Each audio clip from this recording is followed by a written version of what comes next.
Dum-dum, beetle-dum-dum, beetle-dum-dum, beetle-dum-dum.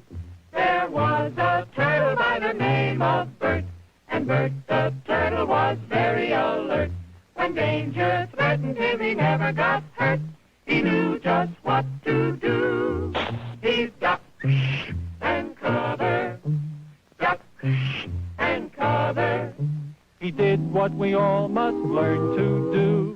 You and you and you and you, duck and cover. Be sure and remember what Bert the Turtle just did, friends, because every one of us must remember to do the same thing. What they call EWO, the Emergency War Orders from the President. Uh-huh. I mean, yeah, we know the drill. The alarms are going off, the claxons are ringing. There's numbers and there's letters.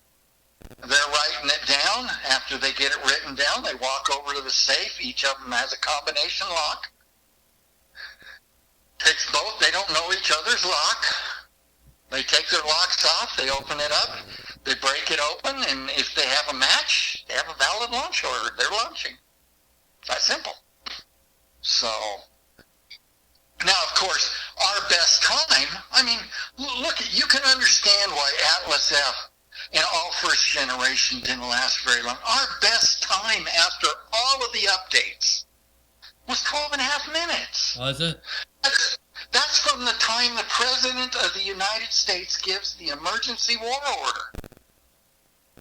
I mean, come on, the battle's over. I mean, if anything, it should be a wake-up call for us. I mean, you know, normally I don't get too political, but I'm really worried from the standpoint we've got the former Soviets, the Russians, supposedly producing a hypersonic missile that's 20 times faster. Well, ask yourself this question. Is it Avanguard? Yeah, I don't know what the hell the name of it is. I think that's what they're calling it, Avanguard. But what really scares me is that if it's 20 times faster, and the President now only has roughly 20 minutes to respond, what's that going to give him or her in the future? I mean, that's spooky. And then on top of that, we're supposed to trust that they honestly have this? Well, that's what we got our GSBDs I or want some whatever. real verification, because if we go back in history, what did we find out after the former Soviet Union collapsed and their historical archives were opened up? There was no missile gap. There wasn't one at all. Now, you can ask the question, I mean, well, did we really not know? I mean, I'm seeing now books coming out that are going both ways with this. Yeah. And it's interesting because you got Eisenhower. Yeah. I mean, come on, former Supreme Allied Commander in Europe. I mean, there's nobody that knew the Soviets better than that man. I mean, you know, hey, well, this? Go ahead. I mean, you know how the V2 and then Thor came around. I think it all stemmed from over there. Einstein and.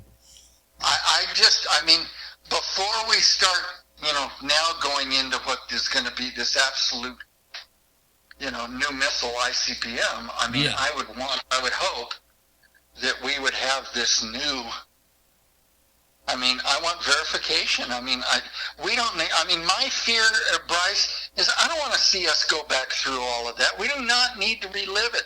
To find out what's going to happen. Look, what broke the former Soviet Union was their military-industrial complex. That's what broke them. What's it going to be like now? Well, they kind of they sort of. Is it going to break them? They ain't got the money. Yeah, well, I mean, they pretty much spent all their money on strategic stuff, right? I mean, I just don't see it. I don't see everything working. And again, if history is doomed to repeat itself, if we don't heed the lessons, I mean, what are the Russians now just going to fall right back through with what the former Soviets did? I don't know. Maybe I don't know. Maybe there's different money back in it. I don't know. I mean, I I mean, I got to see about 16 of the new photographs of the new Chinese ICBM sites. Did you see? I looked at the aerials, and they were hardened silos. It looked like, but the last I saw was kind of construction. I don't know. I mean, I'm just not. Look, and if we develop a new system, let's not use the old basing modes. The old silos. I'm sorry. You know the bunker buster bombs. I could take those and make Swiss cheese out of first generation sites. Well, what they're doing. And I'd imagine second generation sites. Well, essentially, what you're saying, at Minuteman, they're Minuteman 1 sites, and they've been retrofitted through 2 and 3 to compensate for updates and all that. So you're still working with 1960, 61, 62, whatever construction. Technology. Yes. Yeah. Yes. I would not view that as. I'm afraid that, would I agree more with submarine launch? Yeah, I would. Yeah. Or transport. Originally MX, yes. Peacekeeper, was to be mobile. That's pretty cool. I mean, I thought it was brilliant. Yeah. Because I still remember that as a kid. I was in high school.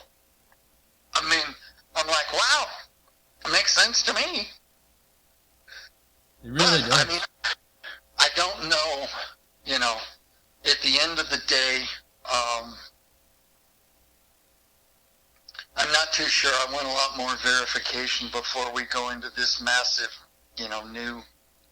Because, look, I don't trust them as far as I can throw them. No.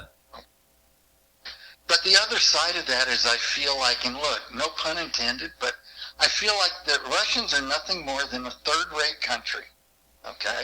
Granted, they've got strategic weapons. But, I mean, they can't keep everything going. There's no way it's going to work. I mean, more sanctions are coming. I mean, and it's like, we're going to box them in. I mean, what? They're going to rattle their saber and put 100,000 troops on the Ukrainian border? Okay. I mean, I'm not too sure what that was all for, just to, rattle our cage? Probably trying. Strong arm. I mean, the other side is that I'd bring as many. We've already got the bulk of the former satellite nations in NATO. Well, of course, we boxed them in. I mean, okay, do we deserve some of the grief that, it's like, yeah, it's, we're no angels, but we also understand how to play the game. I mean, I love the idea that we bring on all these NATO members. I mean, the rest of the Ukraine, I mean, it's like, hey, we're not going to play this game. No. Okay? There's too many other things we need to do. Yeah, there's more important things. But you talk about Ukraine, even when you look at when they blew up, I guess it was Salt 1 or 2, but when they destroyed the Ukraine sites that were USSR, even those sites look outdated for, I guess, sort of like Minutemen, the Minutemen silos. It goes hand in hand, but I mean, had it not been for last year in the pandemic, I was invited by a counterpart of what I do here or had done on Siloworld. He did over there. Okay. Really? But he wanted to show me the original. I was going. I was going to go. I mean, man, I'm all in, man. That's awesome. That would be awesome. I mean, he sends me some photographs. Bryce, I kid you not. Same color scheme. See, I can't stand seafoam green. The Air Force loved it. Okay. Yeah. I've seen a lot of forest green in their stuff, too. Forest green. I mean, God almighty. I mean, I'm just like, yuck. I mean, yeah. I can't handle that. And so I'm looking at the door, which looks like a standard Atlas F blast door. And it's got I can't hardly read the verbiage, but, when the handle's up, it's closed. And when the handle's down, it's open. Okay? Well, I'm looking at this, right? And I write him back, and I said, well, I don't know what to say to you. And he goes, listen, Gary, he says, blow it up. Blow it up, blow up the handle. Well, okay. All of a sudden, I'm reading the words, and the words are in Cyrillic. And we knew this for years. They were exact copies of our first generation sites. Damn. They even copied the colors, Bryce. That's I mean, crazy. I just laughed. I mean, it's like, I said, I got to see this, man. Well, okay, 2016, I'm invited to Cuba for the 54th anniversary of the Cuban Missile Crisis by the curator of the museum. Damn. And I had a blast. Oh, so you went? Because I always wanted to see Cuba. I mean, it's just, before it's Americanized, right? No KFC.